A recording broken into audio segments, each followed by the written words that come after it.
Good evening all and welcome. Tonight I have a host of paranormal stories for you to dive into.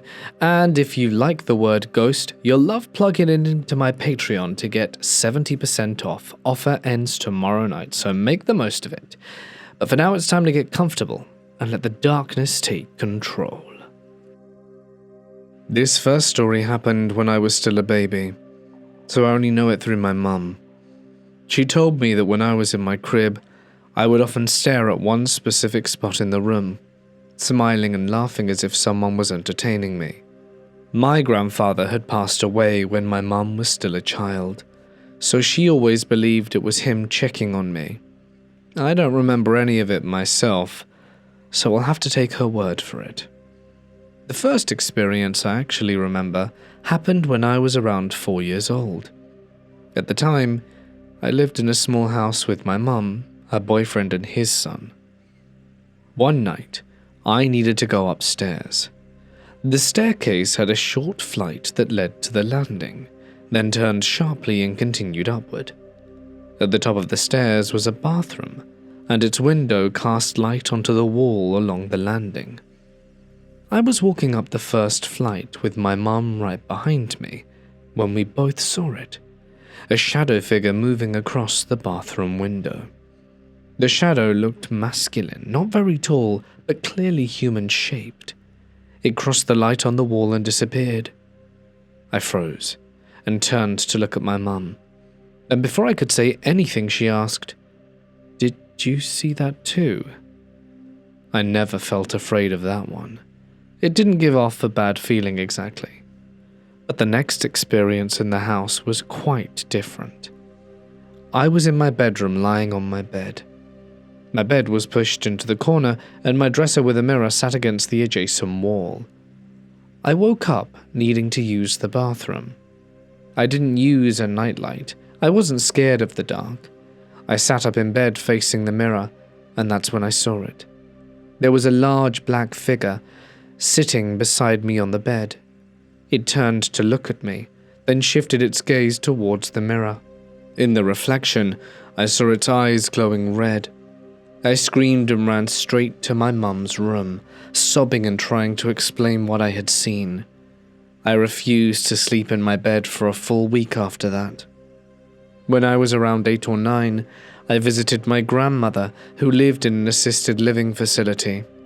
She had multiple sclerosis and couldn't move anything except her head.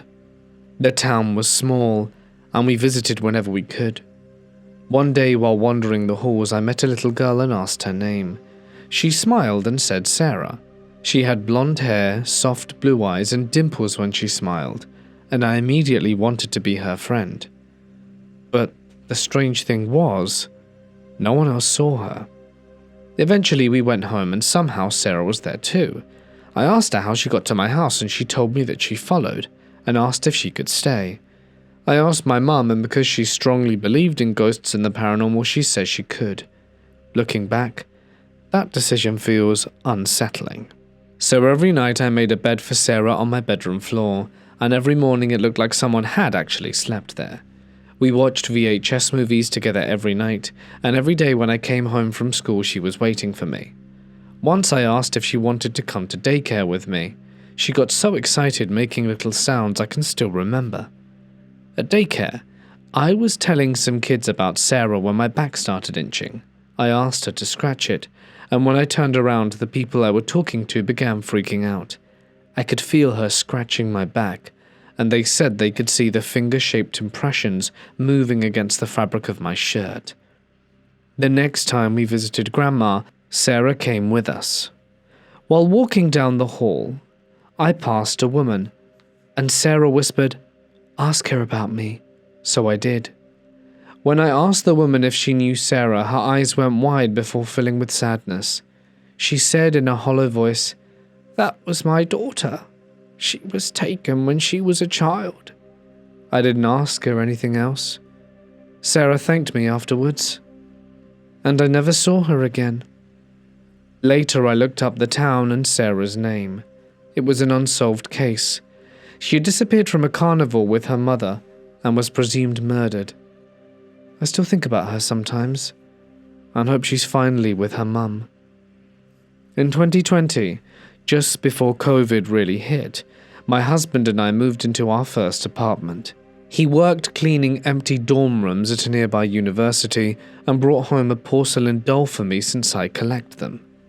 Almost immediately, we both felt uncomfortable and watched. We knew instinctively that something was attached to that doll. As soon as we threw it away, the feeling vanished. In 2021, my husband, a friend named Sydney, and I moved into a new flat. Our bedroom was one at the end of the hallway. Sydney's room was next to ours, and the bathroom was across from both. One day while I was in the living room playing Project Diva, the curtain suddenly moved as if someone had tugged it.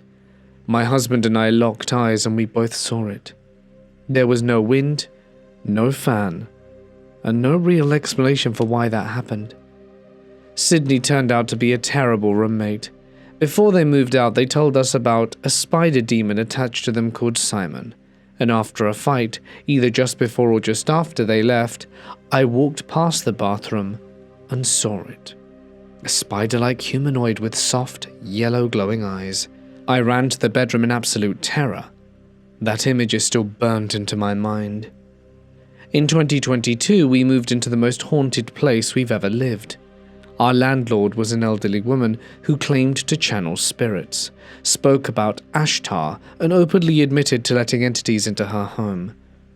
There was a tall black figure that made the living room unbearable.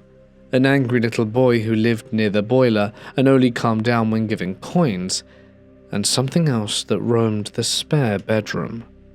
One night while the landlord was gone, we heard running upstairs back and forth up and down the hall. Then it sounded like her massive piano had been slammed to the floor. When she returned days later, she confirmed that no one had been up there. Another night, we heard a loud bang in the living room. The next day, we found the GameCube moved several feet. It slid open. A Silver the Hedgehog Funko Pop had been torn apart, its limbs placed around the room. A spider with its legs removed was arranged in our bedroom. The final straw came when I was in the bedroom and my husband was upstairs. I heard footsteps, then someone whisper, "Pookie," directly into my ear. When I turned around, no one was there. My husband swore he heard the footsteps too, but thought they were mine. We moved out soon after and never looked back. Now the only experiences we have are gentler ones. My grandmother's perfume, soft taps on boxes and doors, and whatever was following us before feels gone. And for that, I am grateful. This happened a long time ago, about 25 years, when I was still in high school.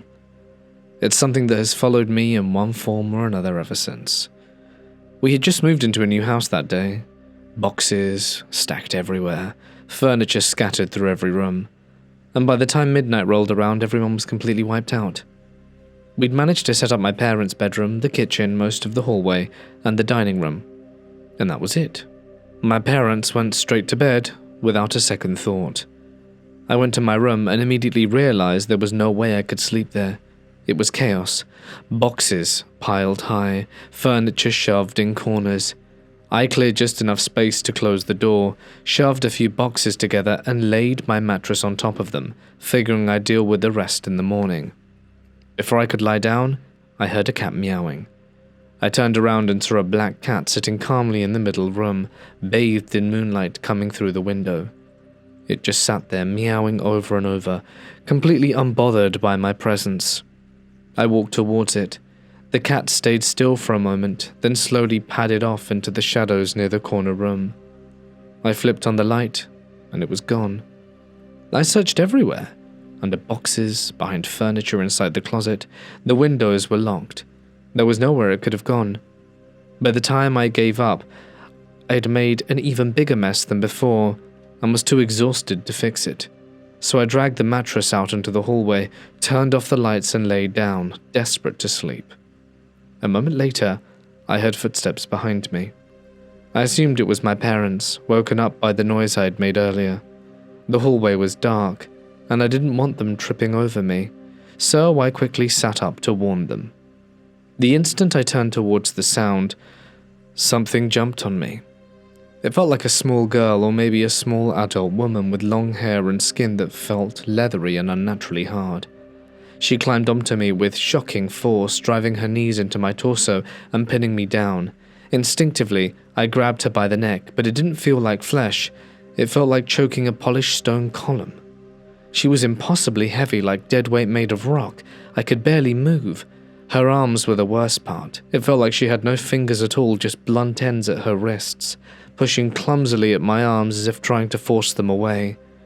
Fear didn't even register at first. I was furious, convinced someone had broken into the house.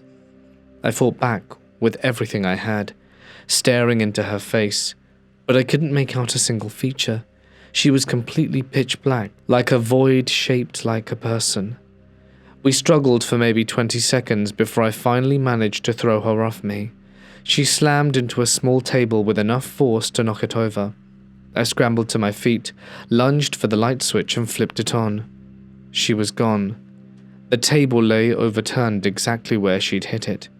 My parents rushed out their room. We woke up the neighbors, searched the house and the yard for half an hour, and eventually called the police. A report was filed, but nothing ever came of it, and after that night nothing strange happened again for years. About 10 years later, while I was studying abroad in graduate school, it came back. At the time, I was living with an undergraduate roommate, an easygoing, upbeat guy who never seemed rattled by anything. One night, his scream tore me out of sleep. I heard him sprinting towards the kitchen and ran after him without thinking. When I asked what happened, his face was pale and wild. He told me that when he laid down in bed, he saw a little girl sitting on the back while I was sleeping, and when she realized he could see her, she leaned towards his bed in a long, frog-like jump. That was when he screamed and ran. I have never told him about what happened to me years earlier. Now fast forward to the present.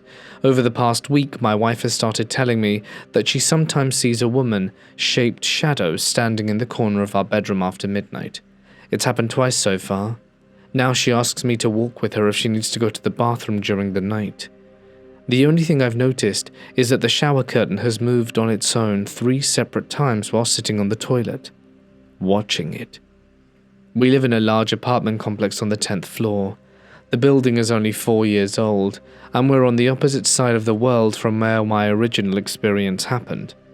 I don't know if these things are connected, but what terrifies me now isn't just what I experienced, it's the fact that people around me can see it and I can't. This happened in La Mesa, California, at a place that used to be known as Little Flower Haven, a convalescent home and hospital run by Catholic nuns. About 2 years ago, I was helping my daughter move into her apartment there. The complex had been built directly on the old grounds, and while most of the original buildings were torn down, the chapel still remained. It had been repurposed into the rental office. My daughter's unit was located right next to that former chapel, sharing a wall with it.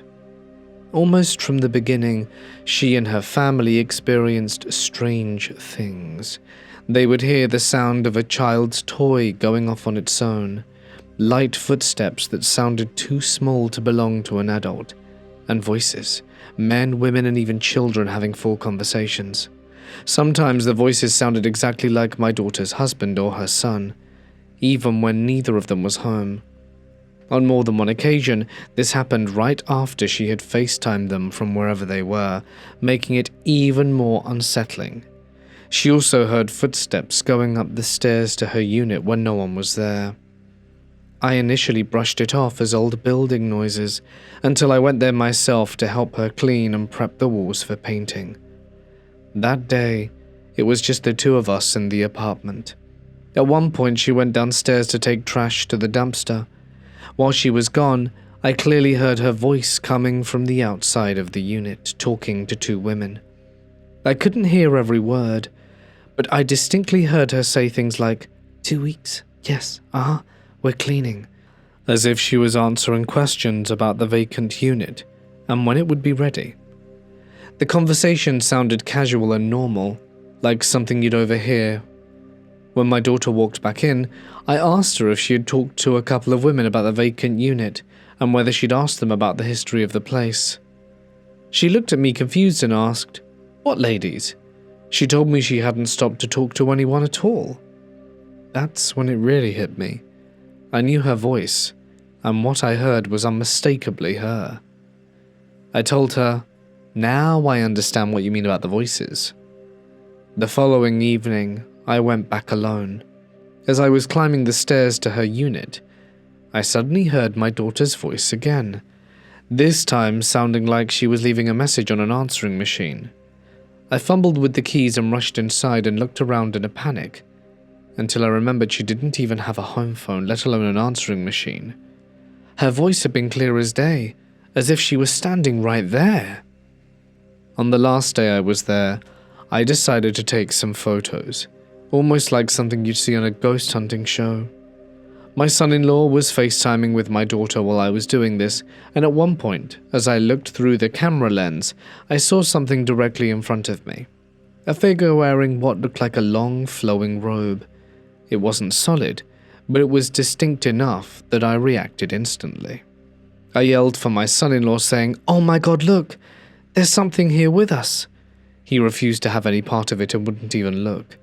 My daughter heard the panic in my voice over FaceTime and asked what was going on. I told her what I'd seen and she immediately said, "Stop taking pictures." When I later looked at the images, they matched what I'd witnessed. From what I could tell, it seemed like the spirit of at least one nun and possibly a member of the clergy was still present. There also appeared to be something else, something lighter, almost like an angelic presence. Even now I feel an inexplicable pull to drive past these apartments whenever I'm in the area. I've never shared the photos with anyone outside my family. Some things feel too personal to put out into the world. And that's where the story ends. But it never does feel truly over. For context, I was born in the US, but I grew up in Mexico. As far back as I can remember, strange and unexplainable things have followed me. Even as a child, paranormal experiences were just a part of my life. When I lived in Mexico, I would regularly see shadow figures, or what I believed were spirits. Most of them didn't do anything dramatic. They would just stand and watch. Sometimes they moved things. Occasionally they'd throw objects, but usually they simply observed, like they were waiting. And this went on for years. When I moved to the US, things calmed down for a while. I thought maybe it was over, but after a few months it started again. My mum eventually took me to a witch for answers. She told my mum that something was attached to me, something that followed me, and that it wasn't good. She said it was evil. Still, because no one else in the family experienced anything, most people assumed I was imagining it or exaggerating. This past July, I went back to Mexico, and that is when things escalated. I constantly felt watched. The feeling was stronger than before, like something was always just behind me. Sometimes it felt like it was grabbing at me, not pulling me back, but touching me deliberately, making sure I knew it was there. I started waking up with small bruises and scratches that I couldn't explain. While I was there, I bought a cross from a local store hoping it would help, but something felt wrong immediately. Almost everything in the shop revolved around La Santa Muerte, the Grim Reaper, which raised red flags for me. Still, I brought the cross and brought it back with me to the US. When I got home, I put holy water on it thinking that it would protect me, but instead it got worse.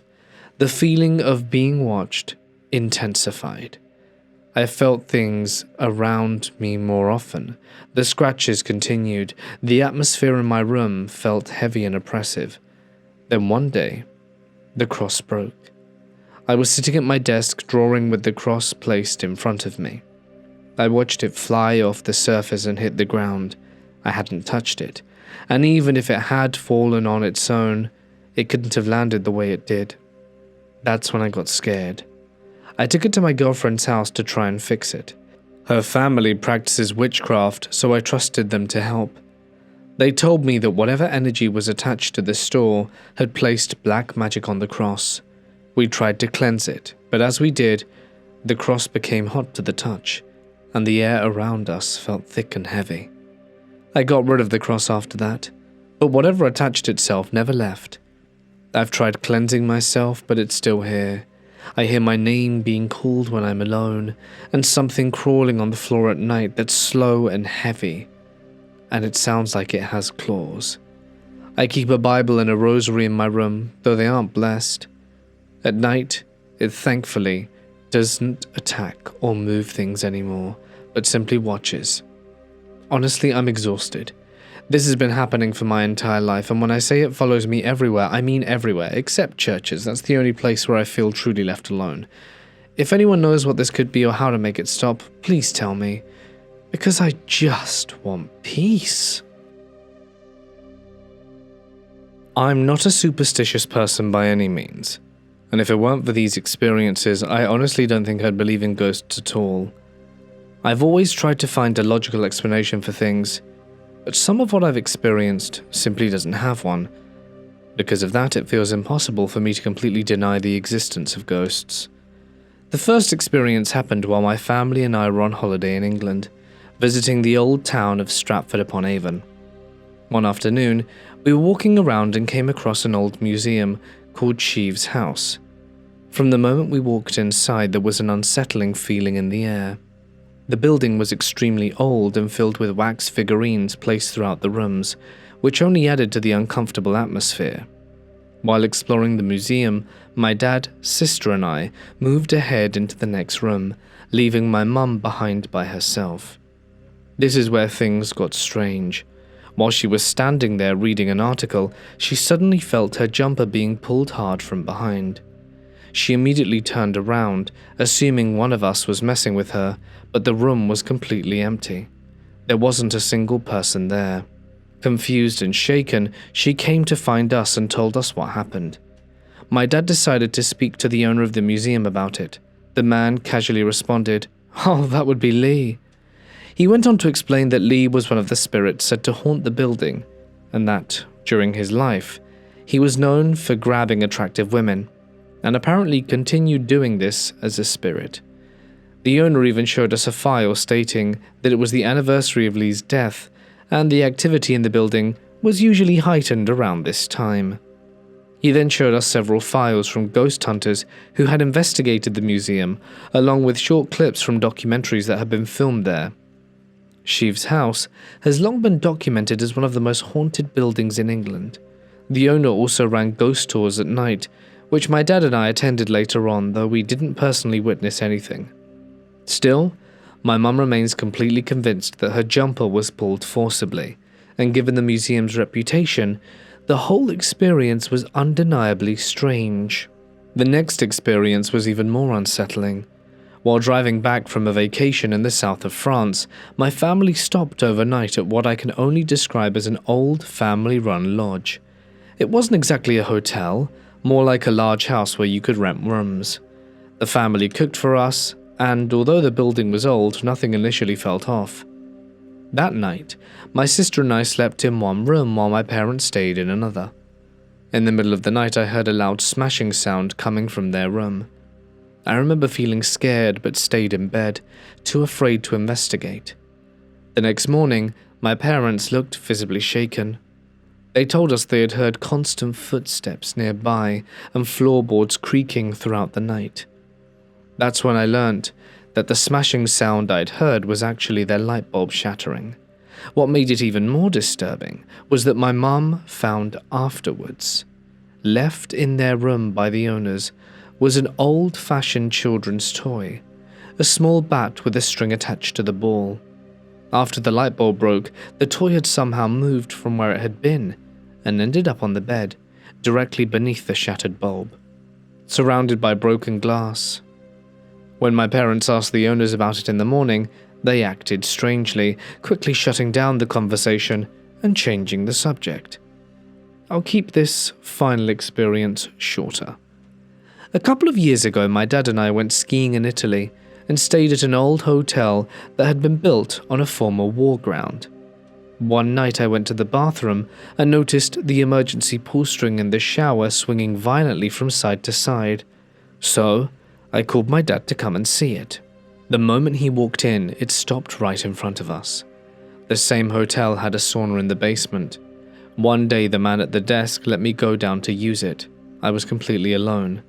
When I finished and tried to leave, the basement door wouldn't open. I tried calling my dad, but I had no phone service. After a while, my dad and the man came looking for me and simply opened the door as if it had never been locked. When I told them I couldn't get it out, the man looked genuinely confused and insisted the door had never been locked at all. I don't know how to explain these experiences in any rational way. Everyone I tell listens, but understandably takes it with a grain of salt and tries to offer alternate and rational explanations. Still, even though I've never actually seen a ghost with my own eyes, I certainly can't deny their existence.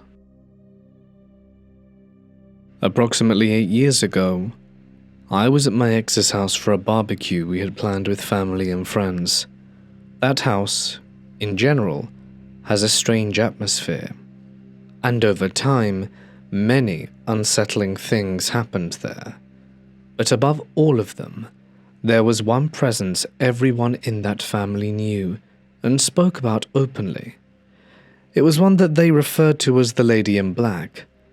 At one point during the gathering, I asked my ex-mother-in-law where the bathroom was. I've always been uncomfortable using bathrooms when people are nearby, so instead of using the one on the first floor, I decided to go upstairs to the bathroom in the back room on the second. It was quieter there, further from the noise of the barbecue, and I thought I'd feel more at ease. As I climbed the stairs, everything felt normal until I reached the final step. The moment my foot touched the top, I heard a low, unmistakable growl coming from my ex-mother-in-law's bedroom, which was immediately to my left. It wasn't a house sound, and it didn't resemble any animal I knew either. My body reacted instantly. My chest tightened, my stomach dropped, and I made a conscious decision to not turn my head. I didn't want to see anything. I just walked straight ahead, forcing myself to keep moving, and went to the bathroom. Inside, I tried to calm myself down, telling myself it was nothing, that maybe it was stress or imagination was getting the better of me. But I rushed as much as I could. The moment I opened the door and stepped back into that hallway, the growl came again, stronger this time and closer, and out of the corner of my eye I saw her. She was sitting on the edge of my ex-mother-in-law's bed. I didn't look at her directly at first, but something in me made me turn, just to make sure I wasn't imagining it. And there she was, dressed entirely in black, seated perfectly still, staring straight ahead. She didn't move or acknowledge me, and didn't need to. The fear hit me all at once. I didn't scream or say a word. I turned and ran down the stairs as fast as I could, my heart pounding so hard I thought it might burst.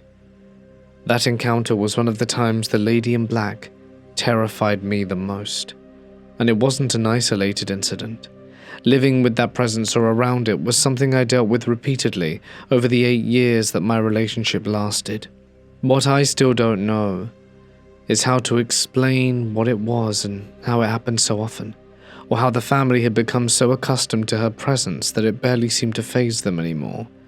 To them, she was just a part of the house. To me, she was something dark. I don't know how they could stand her. I've shared in the past the strange things that have been happening in my room in a Victorian house in the New Lodge area of Belfast, but until recently they felt disconnected, odd incidents rather than something cohesive. Lately though, it's begun to feel like a single escalating presence, instead of isolated events. Let me enlighten you. The first thing that happened involved my mother. I was on the phone with her one evening while she was in England, chatting casually, when she suddenly went quiet and asked me what on earth was that.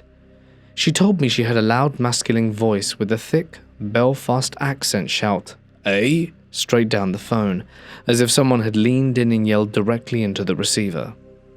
I heard absolutely nothing on my end. At the time, it happened once and I brushed it off as some kind of interference until it started happening again and again. Always the same voice, always aggressive, always heard only by the person on the other end of the call. Not long after that, something far more physical happened in my living room. I had inherited a large lace sacred heart from my late fiance's grandmother. It's enormous, about 2 feet by 3 feet, set in an incredibly heavy wood-carved frame with a glass front. I hadn't even hung it yet. It was still wrapped in bubble wrap and wedged firmly behind the sofa, partly because I wasn't sure where to put it, and partly because I didn't really want to look at it all the time. Even my neighbor, who lifts weights daily, struggled to get it into that position. A good foot of the frame was sunk down behind the back of the sofa, completely immobile. One evening without warning, it lifted into the air and flew across the room. It didn't just fall, it actually cleared the full length of the sofa, spun mid-air in a way that made no physical sense, and landed at a strange angle several feet away.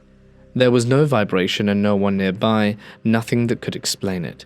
And after that, I moved the sacred heart into the spare room, hoping distance might calm whatever was going on. That brings me to tonight. For context, I'm Irish-born and have lived here on and off for more than 25 years. But I went to senior school in England. My parents even paid for a speech coach to train the Irish accent out of me. I did an undergraduate and master's degree at Oxford, and although my accent is slowly returning now that I'm back, people often mistake me for English given the history here, and that distinction hasn't always been neutral. I should also explain the ring. My fiancé died, I'm no longer engaged, but I still wear the ring. It's custom-made, filled with private jokes and thoughts, details that only the two of us understood. For now, I need it close to me. Tonight I couldn't sleep. I was sitting up in bed, reading a book about Francis Hughes when out of nowhere I felt something violently yank the ring off my finger. There was a real force behind it. The ring didn't just slip off, it was pulled, then flung across the room in the opposite direction my hand was facing, hitting the wall before falling to the floor. I sat there stunned. I'm not afraid of ghosts. I've been able to see and communicate with them my entire life, but this was different. It felt angry and intentional, and I've never experienced anything this aggressive before, and it shook me more than I'd like to admit. I don't want to have to move again, or whatever is here doesn't feel passive anymore, and I honestly don't know what to do next. I was out with my dog around 2 a.m. It was this morning. I'd taken him for a quick walk before bed. As soon as we reached the bottom of the stairs at the front of our flat block, he suddenly stopped. He looked sharply to the left and immediately started barking and whining in a way that made my stomach drop. This wasn't his usual alert bark. It sounded distressed, fearful nearly. To the left of our building, directly exposed to the wind on the street we live on, sits a pre-Victorian cemetery, with burials dating back as far as the late 1700s to the mid-1800s. Directly in front of our block is an ancient church, and inside it is a burial chamber. The entire area has a sense of foreboding. My dog has reacted like this once before within the year, but at that time, I couldn't see anything at all and brushed it off. This time, though, I followed his line of sight and looked up the street in the direction he was barking at. And that was when I saw it. Standing there was a small, childlike figure, about waist height to me. She appeared to be wearing a one-piece red outfit and had ginger hair and was very pale.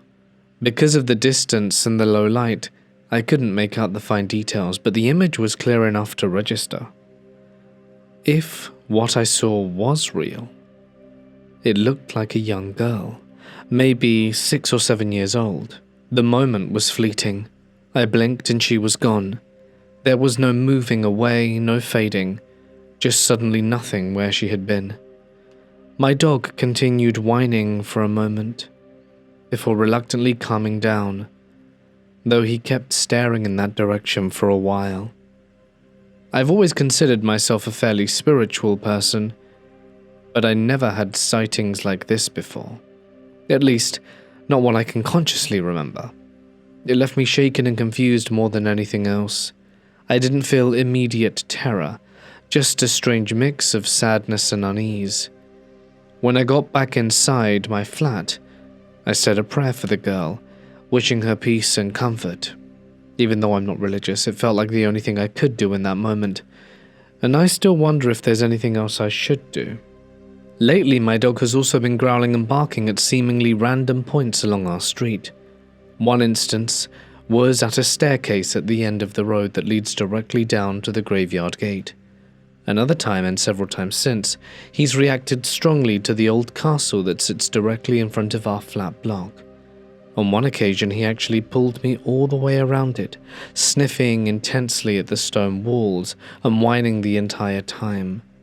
Those walls are massive, at least 9 feet tall, with occasional breaks where windows once were. The structure itself covers a large area, with 2 small bungalows almost attached to the back of it, sitting along the thinnest edge of the walls. I don't know what to make of all of this. I don't want to jump to conclusions, but the combination of the location, my dog's repeated reaction, and what I saw this morning has left me unsettled in ways I can't easily explain. This is just one of my odder personal experiences. I do not consider myself special in any way, nor a paranormal expert or anything. I consider myself a skeptic if I'm honest. I've been into the paranormal since I was a wee girl and have done ghost hunting professionally, in much the way you can do it. So about 27 years ago, in 1998, I lived in a flat in Bromley, Kent, the UK. The building was old and at the bottom of a road which has a sharp turn right outside the house. I'd lived there for about 6 months or so when I saw a person walking past the living room door. I, of course, went to look if someone was in the flat, but found no one. Gradually over the next month, I started seeing this more and more. It wasn't just a shadow or flicker. It was someone walking past doors or sometimes standing in the doorways, but every time I saw them and tried to look properly, they'd vanish. I figured whatever. Either I was slowly getting potty, or had a ghosty. It was no big deal either way. Gradually the figures started staying long enough for me to actually see them properly. It appeared to be a young man in his 20s, decent looking, except he was a little dishevelled. His bomber jacket was torn, his hair was a mess, and he looked distressed, worried and upset. The expression varied slightly. I saw him infrequently, always after around 11 p.m. at night, maybe once or twice every couple of weeks. One day, about 2.5 months after this, I was walking home from one room to another and looked up to find him standing right in front of me. Our eyes met, and he looked shocked, startled, and that's probably exactly how I felt. He opened his mouth as if to talk, and then vanished. Now I started seeing him more often, almost every other night, and he was now trying to communicate with me. He would catch my eye, and when I looked at him properly, his mouth would start to move as if he was trying to say something. His expression was frantic, gradually more frustrated and upset, but I never saw him for more than a second or two at a time. Then one day, about 7 to 10 days of this, he appeared in front of me and pushed his arms at me, a look of concentration on his face, and suddenly I saw an image in my mind. A little red Ford wrapped around a telephone pole, smoke coming off it. I blinked and he was gone. I wrote down what I'd seen, and 3 days later he showed up and did it again. This time I saw a bit of the license plate, just the first 2 letters, F5, and wrote them down. The next day on my lunch break, I popped into the local police station, which was right opposite where I worked. I asked a few questions and paid £10 for a printout of public information on an accident that happened pretty much outside my house. In 1994, a drunk driver in a red Ford Fiesta had been going too fast down the road and failed to make the turn. The driver was dead on impact when the cops got there, and the young woman in the passenger seat was badly injured but taken alive to the hospital from the scene. 2 days later he showed up again, and just as he was raising his arms, I said as fast as I could, "Stop, you were driving a red Ford, you were drunk, you crashed into the telephone pole, you died, you're dead, but she lived, she went to the hospital." He looked astonished, and vanished. The next night he appeared again, and I repeated the same thing. As I finished speaking, his whole face relaxed, and he looked so relieved, and vanished again. That was it, he was gone. I never saw him again after that. I live in southern Ohio, in the Appalachian Valley area, and this happened earlier this year. I work as a cashier at a truck stop. I'm used to seeing all kinds of people come and go at all hours of the day and night. From my register, I have a clear view of both entrance doors, and part of my job is keeping a mental log of who comes in, when they come in, how long they stay, and when they leave. You get good at that without even thinking about it. Trust me, if you start working like in one of these places, it'll come to you in a breeze. That night was quiet, and 2 guys came in. One was a regular I recognized immediately, and the other was a random trucker I had never seen before. They were the only customers in the store the entire time they were inside. No one else came in behind them. No one browsing the aisles, nothing. They both checked out at my register. The regular paid and left, and the trucker went outside to pump his fuel. I turned back towards the counter to grab his receipt, and when I looked up again, there was someone standing in line behind where the trucker had just been. At first glance, I thought he was just a very dark-skinned guy, but he was standing close to the counter, quiet, not browsing, not looking around, just waiting. I don't remember seeing him come in, but truck stops are busy, so for a split second I brushed that thought aside. I rang him up when he stepped forward. He brought a fountain drink, then pulled out a stack of Powerball tickets and tried to hand them to me to play. I told him the lottery machine was down and that I couldn't run them, and that's when everything changed. He stepped closer to the counter, closer than anyone normally would, and it was like his body stretched upwards, as if he suddenly got taller. In the same instant, he lunged forwards, growled and barked directly in my face. It wasn't playful. He snapped forward like a jack-in-the-box, and when he did, his body recoiled in a way that didn't match his thin, bony frame. It looked wrong, like skin moving over something that wasn't built correctly underneath. He locked eyes with me and just stared. I mean, stared. It felt like forever. I couldn't move or speak. My whole body went cold, like every instinct in me was screaming danger at once. Then he turned and left. I say ran, but he wasn't running, not really. He moved too fast to be walking, but his legs didn't look like they were moving fast enough for how quickly he crossed the store and exited. As soon as he went out the door, the lights flickered. I stood there shaking, trying to understand why that moment scared me so deeply. I've dealt with aggressive customers before. I've been yelled at, threatened, cussed out, but this was different. It was primal terror. When I replayed his face in my mind, the details finally snapped into focus. The only features I could clearly remember were his eyes and mouth. His eyes were yellow, bright yellow, and his teeth were stark white, unnaturally so. His breath smelt like death. That's when the realization hit me so hard that I almost felt sick. He never came into this store, I'm absolutely certain of it. I saw both doors the entire time. The regular and the trucker were the only 2 people who entered. This thing, whatever it was only ever seen leaving. When he walked away, he was staring out the window as he went, like he was looking for something outside.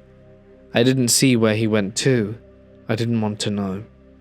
I finished my shift in a fog, constantly checking the doors and jumping at every sound. I still can't explain what I encountered. I don't know if it was something pretending to be human, or something just passing through that place. But has anyone ever experienced anything like this?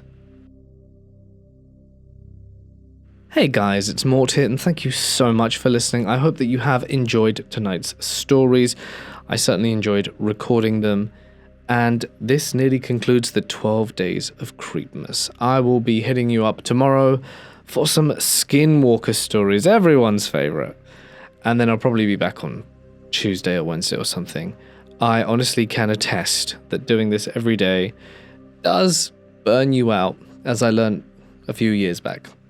Anyway, I'd like to give one final thank you to my members and patrons whose names can be seen on screen, and if you would like to join their number, you can save 70% by using code GHOST, link in the description. What does Patreon give you? Well, extra content, bonus extras, bits from me. You might like it. There's also a free section every Monday or Tuesday, depending on if I finish all my work on Monday. And you can just listen to it for free every Monday. So yeah, it's there. It's probably good to check out every once in a while. I'm going to wrap things up here though, guys. Can't wait to see you again tomorrow. Stay awesome and good night.